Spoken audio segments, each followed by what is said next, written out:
बिल्कुल सही। अभी पूरा जैसे मरियम साहिबा ने कहा है, ये पूरा मुल्क इस वक्त जश्न मना रहे हैं और इस खुशी में पाकिस्तान डेमोक्रेटिक मूवमेंट के साथ है कि हमने मिलके इस कठपुतली को हराया था।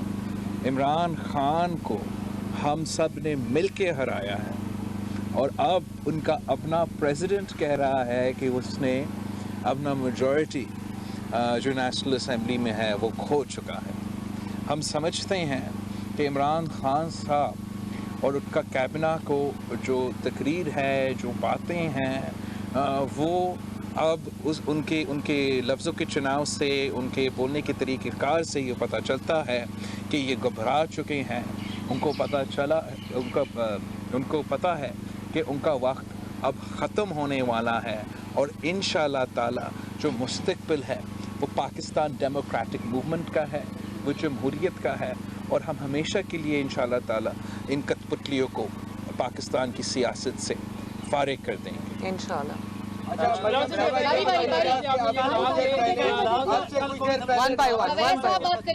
मरियम साहब ये बताइएगा कि आपसे कुछ देर पहले वज़ीर-ए-आज़म इमरान खान ने कौम से खिताब किया है और उनके खिताब में उनका जो टारगेट था वो इलेक्शन कमीशन है और उन्होंने अपने खिताब में ये बोला है कि इलेक्शन कमीशन ने जो है वो जमहूरियत को नुकसान पहुंचाया है। तो अब हुकूमत जो है इलेक्शन कमीशन को टारगेट कर रही है, इस पर आप क्या रखेंगे? ये तो अल्लाह का शुक्र है कि मैंने उनकी वो स्पीच नहीं सुनी, लेकिन मुझे ये बताया गया है कि वो एक हारे हुए शख्स की स्पीच थी और गुस्से में की, कानों से धुआं आ रहा था, अल्फाज समझ नहीं आ रहे थे, उल्टी सीधी बातें कर रहे थे। वो मेरा ख्याल है अभी भी ये समझते कि वो कंटेनर पे चढ़ें और जाहिर है जब आपको चारों सूबों से अवाम इस तरह मुस्तरद करे, जब आपके अपने नुमाइंदे आपको इस तरह से मुस्तरद करें तो एक के बाद एक जो ह्यूमिलिएटिंग डिफ़ीट होती है उससे इंसान का जो दिमागी तवाज़न है वो हिल जाता है। मैं समझती हूँ इस बात को, लेकिन जिस ईसीपी की आप बात कर रहे हैं उस ईसीपी को आपने उस ईसीपी के चेयरमैन को खुद ही अपॉइंट किया था, उन्हीं को अपॉइंट किया था आपने। और अगर उन्होंने जो डस्का में धांधली हुई जिसमें उनके 20 प्रिजाइडिंग ऑफिसर्स को ही अगवा कर लिया गया, इतनी शदीद धुंध थी कि उसमें ऑफिसर्स ही गायब हो गए, और उसके बाद अगर उन्होंने दबाव से बाहर निकल के, आपकी गुंडागर्दी से बाहर निकल के, वो जो आपने इदारों के ऊपर एक प्रेशर रखा होता है उससे बाहर निकल के अगर उन्होंने आइन और कानून पे मबनी फ़ैसले दिए हैं, चाहे वो फ़ैसला आपके ख़िलाफ़ है, तो उसका ये मतलब नहीं कि आप इदारों को ड्रैग करना शुरू कर दें और उनको निशाना बनाना शुरू कर दें। ये याद रखें कि ये वही ईसीपी है जिसने आपके फॉरेन फंडिंग केस में आपके ऊपर पर्दा डाले रखा और ऑपोजिशन के खुसूसन पीएमएलएन के जो लेजिस्लेटर्स थे उनको आपने नाअहल किया, इनको आपने इनको प्रेशर डाल के आपने अपने लोगों को तहफ़्फ़ुज़ दिलाया जिनकी इतनी ग्लेयरिंग चीज़ें आवाम के सामने आ चुकी थी, और फिर अपॉइंट भी आपने ख़ुद किया। अब आप किसको कह रहे हैं? अब अपनी जो शिकस्त है उसकी ज़िम्मेदारी दूसरों पर मत डालें। नज़र आ रहा है और सारे आप खुश हैं, तो ये बताइएगा क्योंकि आप पहले सेलेक्टर्स पर भी इल्ज़ाम वायद करते रहे हैं, जो कल इलेक्शन हुआ है गिलानी साहब जीते हैं, आप क्या समझते हैं कि अब कुव्वतें पीछे हट गई हैं और मैदान सिर्फ सियासतदानों के लिए, सियासतदान आमने सामने आ चुके हैं, या अभी भी कोई किरदार जो है वो यहाँ पे दरपर्दा चल रहा है? हमने इस पे पहले भी बोल चुके हैं और हम नहीं समझते हैं कि ये एक दिन का लड़ाई है या एक दिन में जो पाकिस्तान की सूरत हाल है वो एक रात में एक इलेक्शन से तब्दील हो जाएंगे, कि आप एक स्विच फ्लिक करेंगे और अचानक हम मुकम्मल एक जमहूरियत बनेंगे। ये एक सफ़र है, ये एक प्रोसेस है। जमहूरी क़ुव्वतों ने, अवाम के नुमाइंदों ने अपने लिए स्पेस हासिल करना है और शुक्र अल्हम्दुलिल्लाह जब हमने सब मिल के बाई इलेक्शंस लड़े, जब हमने सब मिल के सेनेट के इलेक्शंस लड़े, तो उस प्रोसेस से, हमारे लड़ाई से हमने थोड़ा बहुत कुछ स्पेस तो छीना है, ये आपको भी मानना पड़ेगा। लेकिन अगर हम चाहते हैं कि पाकिस्तान में हकीकी जमहूरियत हो, अगर हम चाहते हैं कि हमेशा के लिए हर अदारा सिर्फ अपना ही काम करे, तो फिर हमें इस जदोजहद को जारी रखना पड़ेगा, इस पे मुसलसल काम करना पड़ेगा और आहिस्ता आहिस्ता पाकिस्तान पाकिस्तान के अवाम के लिए वो स्पेस हासिल करना पड़ेगा। मैं इसमें ये ऐड करना चाहती हूँ कि देखें, इमरान खान को तो बहुत सूट करता था कि वो सेलेक्टर्स का नाम भी ले, उनको इन्वॉल्व भी रखे, उनको इस्तेमाल करके वो पाकिस्तान के अवाम को, इदारों को, लोगों को, MNAs को, MPAs को प्रेशराइज भी करे। लेकिन मैं ये समझती हूँ कि इदारों को भी उसकी नाकामी, उसकी जो नाअहली है, उसकी जो नालायकी है, उसने इमरान खान से ज़्यादा इदारों को अफेक्ट किया है। इदारों के अंदर से भी लोग ये पूछते हैं, सवाल पूछते हैं कि हम किसी ऐसे शख्स का बोझ अपने सर पे क्यों उठाएं जिसने मुल्क का ये हाल कर दिया, जो मुल्क की बर्बादी का ज़िम्मेदार है, जो वोट चोर है। हम ऐसे शख्स के पीछे खड़े हुए क्यों नज़र आएं? और मैं ये भी समझती हूँ कि आज जब इमरान खान नाकाम हुआ और जब उसको शिकस्त हुई, तो सुबह मैं समझती हूँ कि इदारों के सरबराहों को उसके साथ बैठ के ये मीटिंग नहीं करनी चाहिए थी। नेशनल सिक्योरिटी का मसला होता या कोई और कौमी सलामती का या कोई और मसला होता, उसमें आप मिलते हैं, बैठते हैं, बात करते हैं, जाली वज़ीर आज़म ही क्यों ना हो। लेकिन इस किस्म के जो विजुअल्स थे वो भी अच्छे नहीं थे, उससे भी आपको परहेज़ करना चाहिए। कौम ये देख रही है कि वो आपके चेहरे दिखा के आपको इस्तेमाल करता है। लेकिन आप ये देखें कि अभी सफ़ा जो है वो हवा से हिला है, तो लोगों ने प्रेशर में आना छोड़ दिया, लोगों ने डरना छोड़ दिया। और अगर ये पीछे नहीं हटे तो इनको पीछे हटना चाहिए, इनको अपने आईनी और अपने कानूनी दायरा कार तक महदूद होना चाहिए। और यही सारी सियासी जमातों की कोशिश है। हम चाहते हैं कि हम इनकी इज़्ज़त भी करें और अदारों के वक़ार के ऊपर कोई भी दाग ना लगे। तो हम इसी चीज़ से उनको बचाना चाहते हैं, लेकिन उनको ख़ुद भी ये एहसास करना होगा कि एक हारे हुए शख्स के, जिसको 22 करोड़ अवाम अपना मुजरिम समझती है, उसके पीछे खड़े हुए उनको नज़र नहीं आना चाहिए। मेरा आप दोनों से ये सवाल है, आप दोनों से ये सवाल है कि थैचर डे को 12:15 बजे नोटिफाई हो गया है अभी कौमी असम्बली का इजलास, जिसमें वोट ऑफ कॉन्फिडेंस लेना है।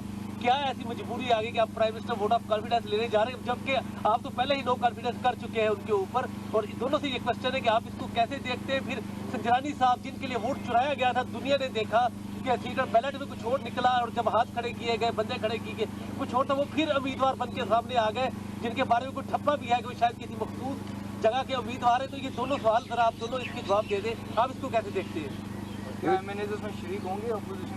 हम जो जहाँ तक ये मनूवर है, ये कोशिश है, ये जो ड्रामा करने की कोशिश, अपना कोठाई को, अपना हार को छुपाने के लिए, ये नाकाम रहेगा। ये इसलिए नाकाम रहेगा कि पाकिस्तान ने, पूरी दुनिया ने देख चुका है कि जब ज़मीर के मुताबिक आपके मेंबरान असम्बली वोट देते हैं तो PDM जीत जाते हैं, PTI की कठपुतली उम्मीदवार नहीं जीतता है।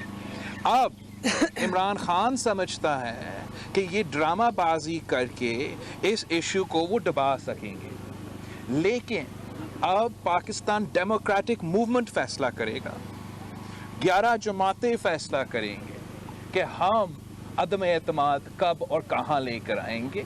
ये इस किस्म की ड्रामाबाजी जितने भी करते रहे। हम जानते हैं, पाकिस्तान डेमोक्रेटिक मूवमेंट जानते हैं कि बेशक आज तक कुछ लोग ट्रेजरी बेंचेस पे ज़रूर बैठे हैं, मगर उनकी दिल हमारे साथ है।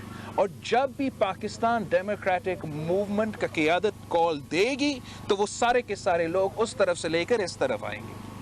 मैं इसमें ये कहना चाहती हूँ कि आपके बकौल इमरान खान के उसके लोग बिके हैं, उनको ख़रीदा गया है। तो मैं ये कहना चाहती हूँ कि आप किस मुंह से अपने बिके हुए अरकान को, जिनको आप ये कह रहे हैं कि मेरे MNAs बिक गए हैं, उनको ख़रीदा गया है, तो वो जिनको आप बिकाऊ कह रहे हैं, आप उनसे किस मुंह से वोट ऑफ कॉन्फिडेंस मांगेंगे? अगर नेशनल TV पे आपने ये इल्ज़ाम लगा दिया तो आप सिर्फ इल्ज़ाम नहीं लगा सकते हो, आपने अब कह दिया, उस पर अमल करो। उन मेंबरान नेशनल असम्बली पे केस करो, उन पे FIR काटो, उनको निकालो। ये आपको करना चाहिए। इलेक्शन कमीशन कह रहे हैं कि हमें बताया नहीं, इलेक्शन कमीशन उसने खुद कहा है कि नाम बताया, तो इलेक्शन कमीशन को बता दो ताकि इलेक्शन कमीशन उसको तहकीक करके इन्वेस्टिगेशन करके एक्शन ले सकता है। लेकिन सच ये है कि इमरान खान को पता है, सच ये है कि इमरान खान को पता है कि हकीकत ये है कि उनके मेंबरान ने ज़मीर के मुताबिक वोट दिया है, और जब उनको मौका मिलेगा, जब ऑपोजिशन ये अदम एतमाद का वोट लेकर आएगा, तो वो हमारे साथ होंगे। नहीं, और जो एक सेकंड जो पैसे लेने का इल्ज़ाम लगा रहे हैं अपने ही मेंबर्स के ऊपर, तो मैं ये कहना चाहती हूँ कि वो पैसा जो आप जिसका इल्ज़ाम लगा रहे हैं, तो 50-50 करोड़ रुपया अपने एक मेंबर को, MNA को आपने बतौर रिश्वत टैक्स पेयर के पैसे से क्यों ऑफ़र किया? वो पैसा किस गिनती में गया? मैं ये पूछना चाहती हूँ कि क्या वो पैसा नहीं चला? वो आपने पैसा अपने मेंबर्स को दिया, उनको ख़रीदने की कोशिश की, उनको रिश्वत देने की कोशिश की, इस कोशिश में कि वो डूबती हुई कश्ती से छलांग ना लगाएं। तो मैं ये पूछना चाहती हूँ, पाकिस्तान के 22 करोड़ अवाम भी ये पूछना चाहते हैं कि आप कौन होते हैं सरकारी ख़जाने से अपने मेंबर्स को रोकने के लिए, उनको आप ख़जानों के मुंह उनके लिए खोल दें। वो 50-50 करोड़ और जिनको 1-1 अरब रुपया प्रॉमिस हुआ है, वो आपने कहाँ से दिया है? उसकी आपको इजाज़त किसने दी है? उस पैसे का भी नाम लें जो आपने चलाने की कोशिश की है। आप दोनों रहनुमाओं से एक सवाल है। अभी चलो उसको सॉरी सीक्रेट बैलेट के जरिए ये इलेक्शन हुआ है। अभी सेनेट के चेयरमैन का इलेक्शन आ रहा है।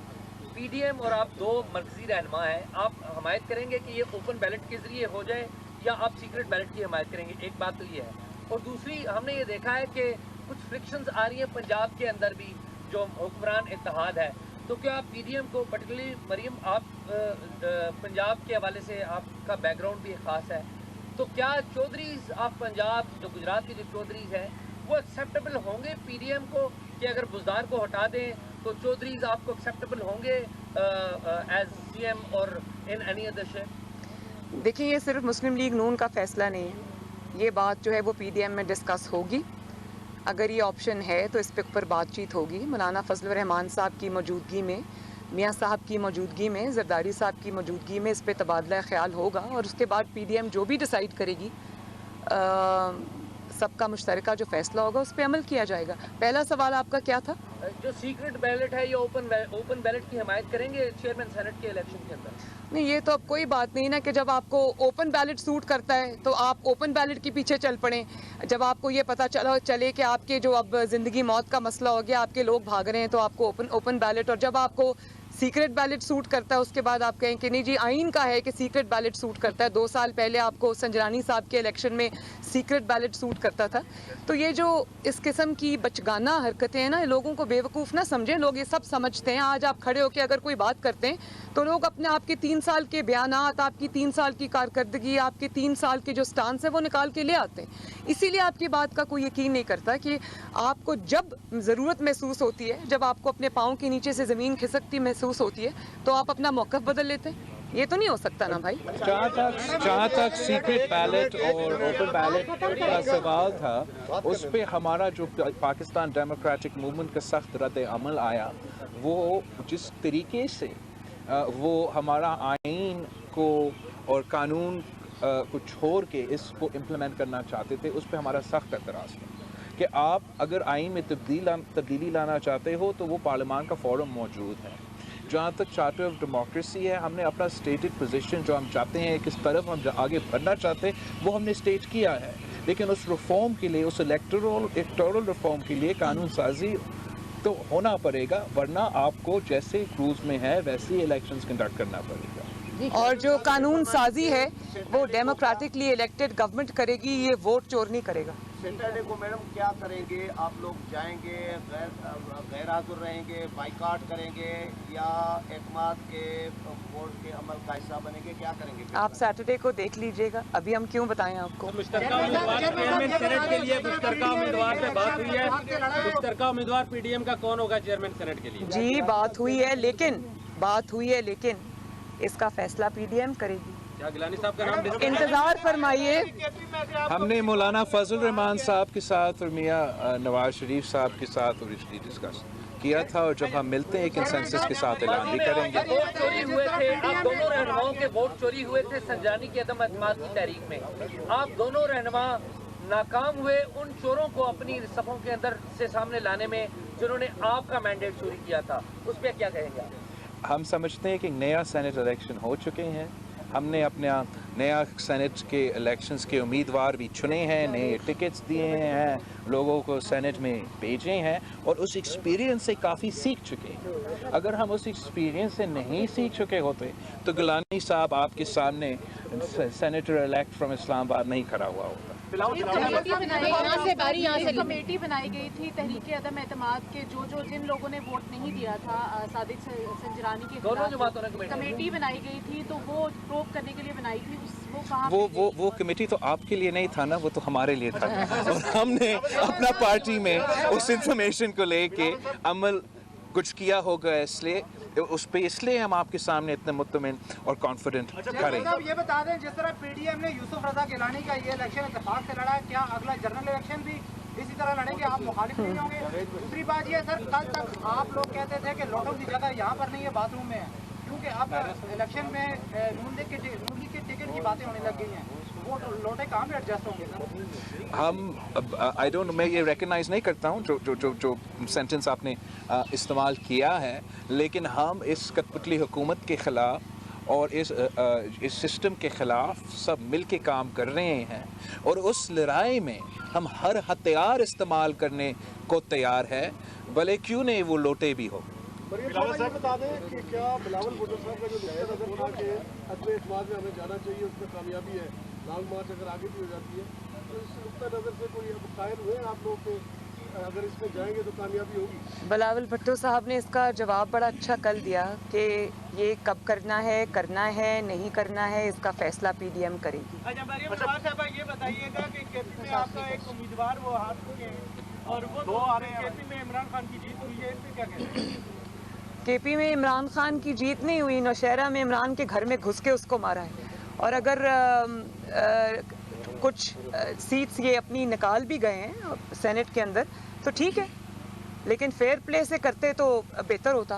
अच्छा मैम, और बिलावल साहब आपसे जानना चाहेंगे, जैसे एजाज साहब ने सवाल किया और इन्होंने भी सवाल किया, वो जो प्रोब किया आपकी कमेटियों ने जो सादिक संजरानी के खिलाफ अदम एतमाद पे आपके अरकान ने विश किया आप लोगों को, तो आप हुकूमत को मशवरा ये दे रहे हैं कि उनके खिलाफ FIR कटवाएं, इलेक्शन कमीशन में जाएं, आप लोगों ने क्या कार्रवाई की? हमने कभी नहीं कहा कि हमारे बंदे चोर थे। इमरान खान नेशनल टेलीविज़न पे आके पूरे कौम के सामने कह रहे हैं कि मेरे पत्नी कितने लोग 15 लोग वो जिक्र कर रहा था बिक चुके हैं, लेकिन हम जानते हैं ना, हमने ये इलेक्शन लड़ा है।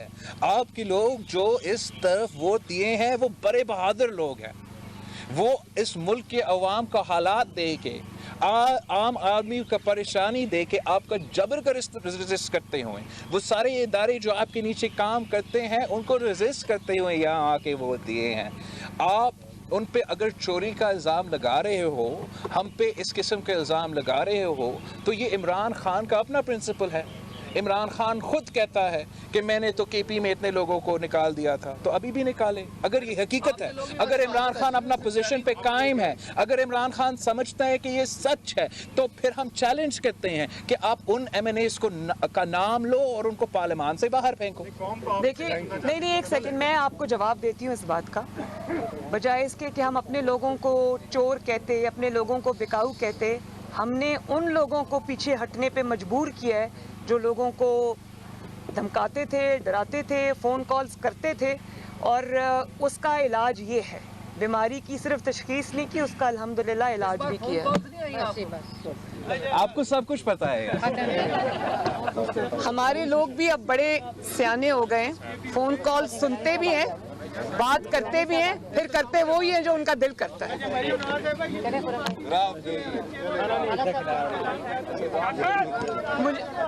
चलिए, थैंक यू जी। मरियम नवाज और बिलावल भुट्टो जरदारी दोनों मीडिया से गुफ्तगू कर रहे थे और इस मौके पर मरियम नवाज ने कहा कि ये वही इलेक्शन कमीशन है जिसने आपके फॉर्म फंडिंग केस पर पर्दा डाल रखा था। आज इमरान साहब को ये इलेक्शन कमीशन खटक रहा है, जबकि बिलावल भुट्टो ने कहा कि अब इसका सदर कह रहा है कि आप अवाम का एतमाद खो चुके हैं।